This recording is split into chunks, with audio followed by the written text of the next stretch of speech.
The mask tells me I should behave like this, so at least I know what to do? I think so. It's a way to protect ourselves, to not reveal who we truly are. And when we reveal who we truly are, we are susceptible for being vulnerable and being wrong. And are the masks, do you think, are they created by this idealized notion of what a real man is? Yes. Okay. I think through our childhood, growing up, the images we've seen from our fathers or father figures, from sports heroes, icons, or other musicians or business leaders, any of the male icons that we've seen growing up, through our teachers. For me, it was a lot of my coaches. These were the men that taught me through like the most difficult, challenging times for 3 hours a day at practice. And also then our peers in the locker room, in the school, after school activities. Whenever a peer or other boys are telling you, don't fall down, don't cry, don't show emotion, don't be any type of word we want to use here. Don't be a little girl, don't be a whatever it may be. All you want to do is be accepted in this little community of your peers when you're growing up. You want to be accepted.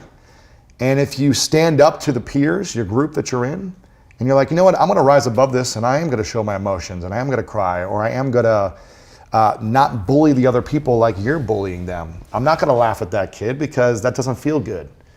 But when you get outcast for trying to be a good human being as a 7-year-old, 12-year-old, 15-year-old, from teammates, bandmates, classmates, whatever, you don't want to be alone as a kid.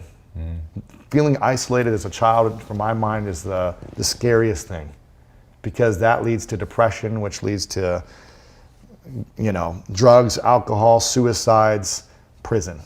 I witnessed this firsthand, what it was like feeling outcast, and the thoughts, the conversations I had with myself by feeling alone, going to the principal's office, and every time going to the principal's office when I would get in trouble, I would say, I wish I were dead. I was like, I have no friends. Why am I even alive? I wish I were dead. I remember saying this, 2nd grade, 3rd grade, 4th grade. So for me, it's like, okay, I need to put on something to be accepted by people. I need to be the biggest, fastest, strongest so that I'm accepted on a sports team. I need to be able to get a girlfriend so that other guys think I'm cool and they'll hang out with me. I need to be able to make money so that I can take people out and pay for their lunch and dinner. I need to be able to be driven enough so that I'm accepted in society. And I think that's the challenge. It's hard to feel like I have these like morals and ideals and I'm gonna stand up as a 7-year-old boy and like, screw the world, this is what I am, what I stand for. I don't care if you don't want to be my friend, I can do it on my own. Like, we don't think that way growing up. Sure. We want to just feel accepted and loved and just be a part of the class.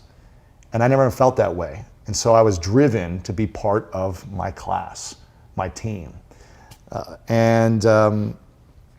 Now I grew up very loving and supportive, but I also grew up driven with these masks to try to be even more accepted because I was afraid to be alone. That brings me to my next question, which is, what then do you see should be the new definition of a real man? And is what you just said included in that? Like, should guys be aspiring to that, where somebody would say, oh, I got equal love, support, encouragement from men and women? I think it's simple. The definition of masculinity is living in service. Being in service to others and to humanity. We've been given so much just to be on this earth. That's the way I choose to look at life, is I've been given so much. Even if I went through so many challenges, I've been given a lot. I feel like it's my responsibility to leave a legacy by making humanity better and making the world better in any way that I possibly can, because I was given so much by just entering the world. And that's the way I choose to look at it. So a masculine man is someone who lives in service, who comes from a place of win-win, of we're all in this together, and someone who lifts others up around them.